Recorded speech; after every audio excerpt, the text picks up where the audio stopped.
Have you ever asked yourself why you play games? Has a game ever crossed the threshold from fun to chore? From something you want to do to something you have to?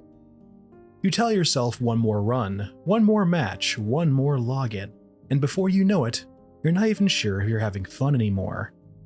So, why do we play games? Why do we keep playing even when the fun is lost?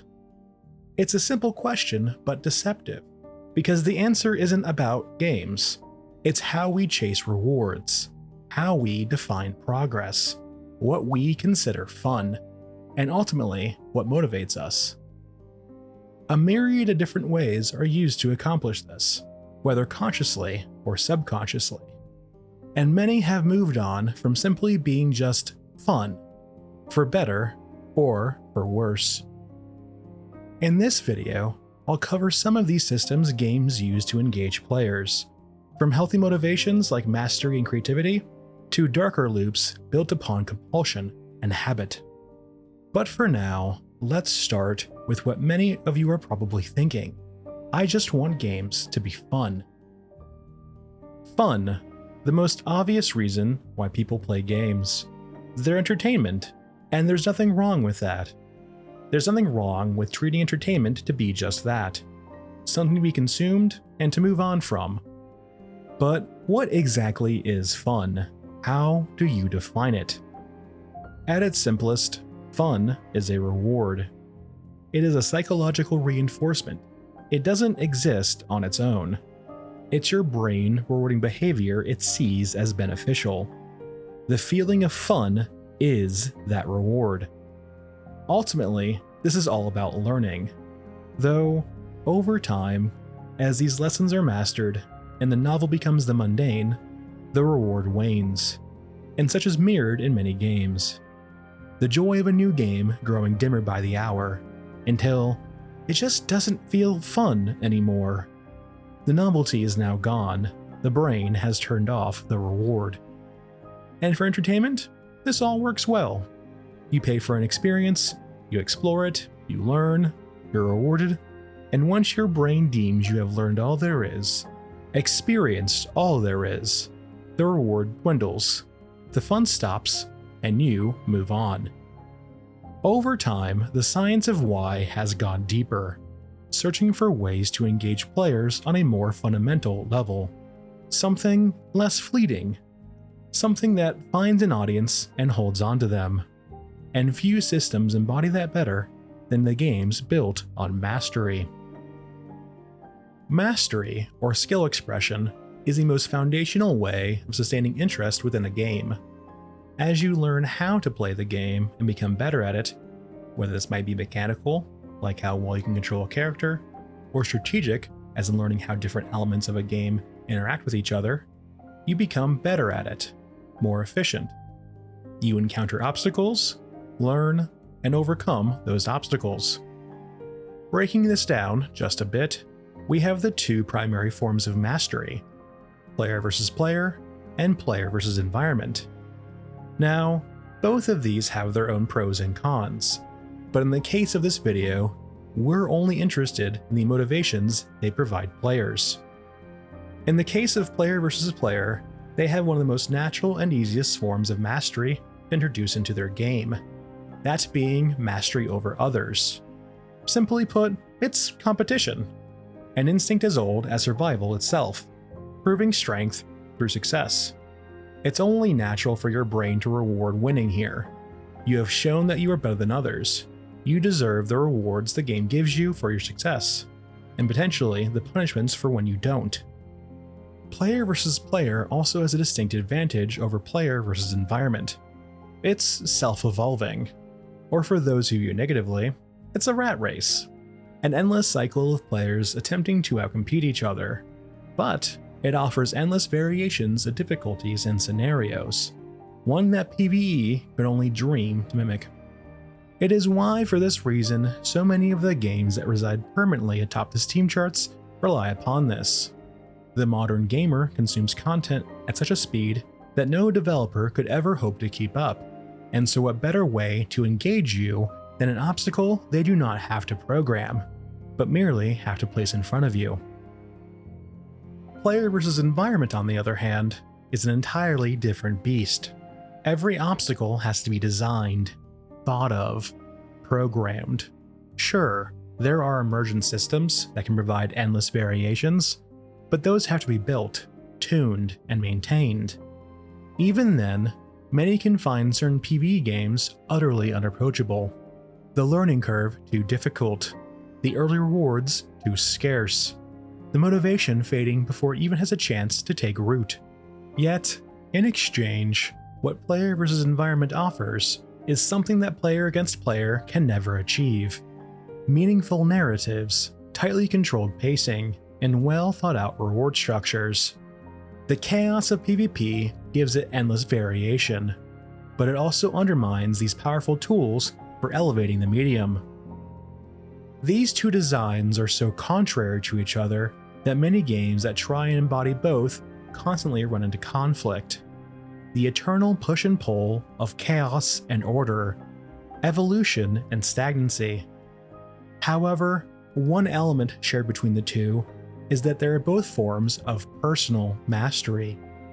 The reward might be intrinsic or extrinsic, but in both cases, mastery fulfills an internal purpose: the desire to improve, to overcome.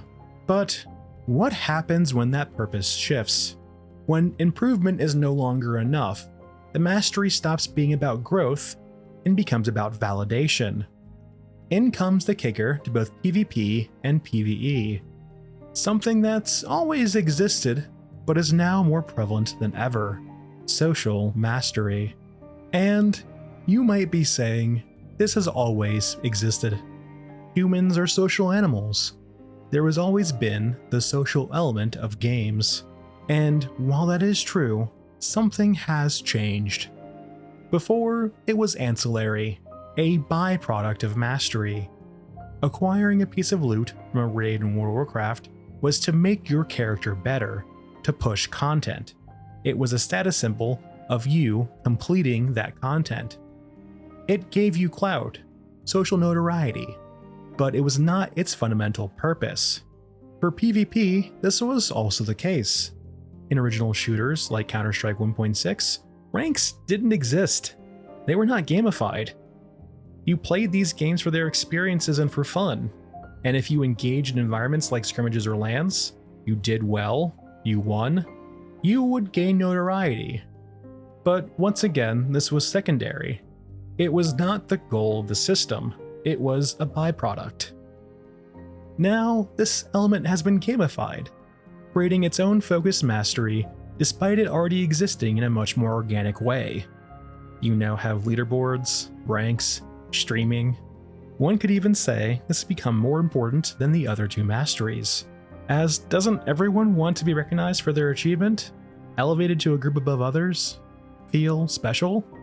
But what about those who aren't motivated by the treadmill, the constant churn of PvP, or the rigidity of a tailored PvE experience? What about those who play for something else entirely, those who see games not as systems to master, but as worlds to explore, or even as ways to express their creativity? For those who are not enamored with skill mastery, or perhaps for those who need a deeper reason to engage with it, the context, the why element of games can bridge that gap. It gives purpose to a grind, meaning to a challenge, and depth to mastery itself. And to me, this takes shape in three distinct ways. There is the crafted or narrative context, such as finishing a story or experiencing an artist's vision. There is the ambient context or immersion, losing yourself within a setting, within a game, feeling like you're there yourself. And then there's the act of creating context, games that provide a scaffold for you to become the creator, to be the arbiter of your own motivation. Stories, or even simple narrative beats, function as context within games. If gameplay is the how, narrative is the why. The reason you keep pushing toward the goal, completing those objectives, chasing that reward. Games don't need stories to work, but they give purpose to the process. They elevate the loop. They answer the why. And that's what transforms a game from a system into an experience. Immersion, on the other hand, is something felt. If stories are consumed, immersion is a state of being. It's not a single element, but a construct of visuals, sound, narrative, mood. A game cannot simply just add this. It cannot add immersion. It must be built into its foundation. It is the very mirror of a developer's passion, threaded seamlessly into the game's fabric. And, much like narrative, immersion can also answer the question of why, though not through consumption of an experience, but by the player existing within it. Because truly immersive games don't just invite role-playing, they demand it. And for creation itself, nothing invites true motivational investment like being the creator. You define what gets made. You define what you want to achieve. The game provides the sandbox, the canvas, and your imagination fills it. Your creativity becomes the motivation. And as your mastery grows, game rewards you with new ways to express it. A seamless feedback loop of autonomy and expression. These three contextual outlets, narrative, immersion, and creation, all work together to add context to mastery, each in their own way. So, if you ever find yourself questioning the why of a game, why you're still chasing mastery, why the loop feels empty, try looking at it through this lens, the lens of context. It might just explain that void that's formed in your motivation. Though our picture is not yet complete. We have skill expression through mastery, the ways of adding context, but what about those who view the medium of games as escapism? A way of regaining control, a comfort. Life is chaotic. Seldom are we in control of what happens or how. And for some, games provide structure, a sense of control. They become an escape from reality, a comfort against the stresses of life. With cozy games in particular, mastery loops are often relaxed, inversed, not reliant on the pursuit of new skill, but on the comfort of familiar ones. Games that fall under this umbrella lean on several pillars of this design: routine, autonomy, and order. For those seeking refuge, nothing creates a cozy atmosphere quite like the routine. It's a kind of meditation through repetition, peace found in simply going through the motions. Games that rely upon this are a different beast entirely. While many games thrive on tension, stress, and unpredictability, cozy games reshape them, creating manageable tasks, rewarding diligent care with stability. Their gameplay becomes a form of interactive ritual, a self-soothing behavior. Autonomy, on the other hand, is about control. It's about giving players bounded freedom, structured choice within safe limits. Not choices of right or wrong, but choices of preference. In games that focus on autonomy, comfort comes from choice itself, from knowing that every path forward is valid, and none of them are wrong. And lastly, order. A clear cause and effect, input and output. Games that rely on this don't attempt to hide their systems or obscure their rules. Instead, they promote them, making cause and effect visible, giving the player structure.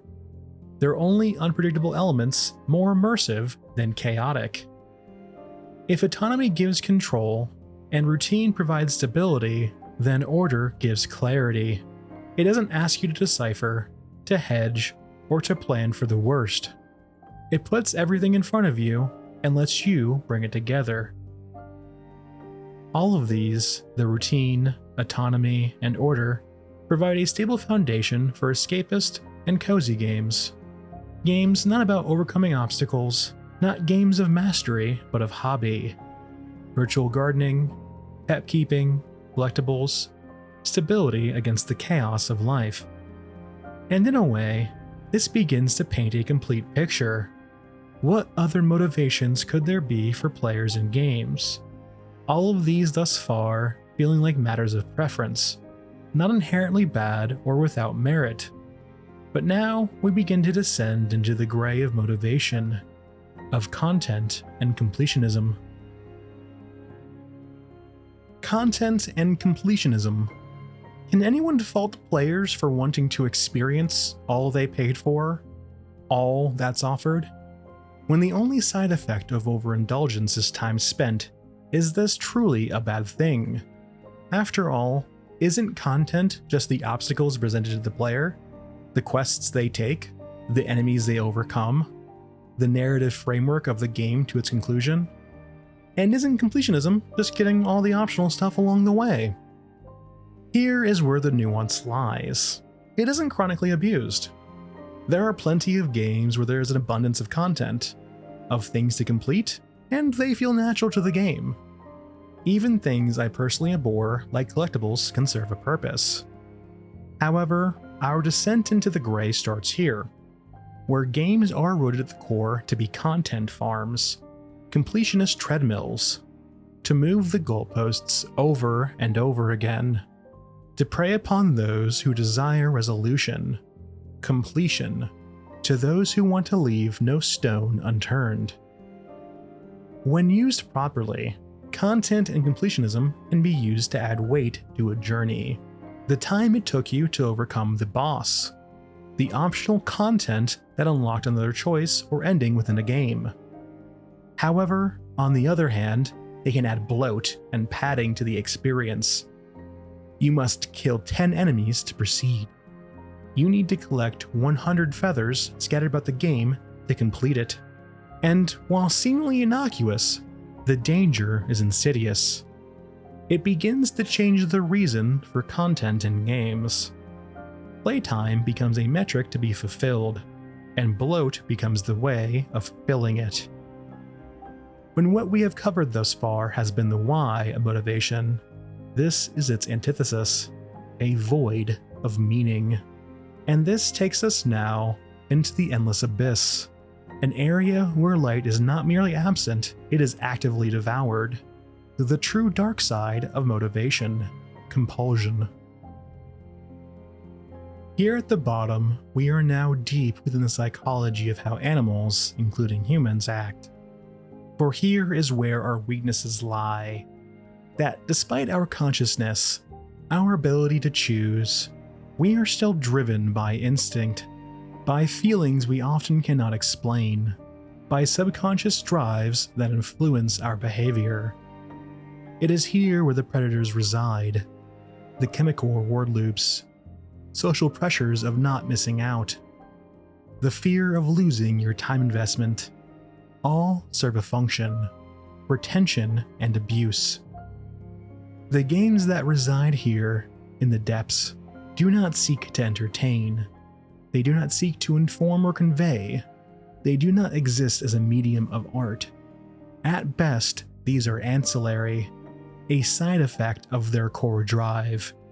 And, much like an anglerfish, they are used to grab your attention, to lure you in, and to never let you go again.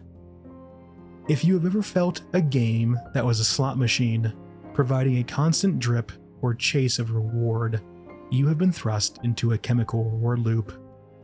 If you have ever had a game pressure you to log in, to engage in content before it's gone, you have had the social pressures of missing out. If you have ever felt you're too heavily invested into a game to stop playing, you have had the fear of loss. All of these used against you. All of these used to turn you into a metric, to be a piggy bank to be shaken. What is the line? What is too far? What is the point where the other motivations outweigh the abuse, the misuse? It will differ person to person, project to project. It is ultimately up to you to decide what is your line. What are you okay with? But the next time you play a game, think about these. Think about your why, and caution yourself against games that drag you down into the abyss, because down there, they do not want to let you go. That's all for this video. Let me know what motivations resonate with you the most down in the comments below. Don't forget to like and subscribe. Thanks for watching, and I'll see you next time.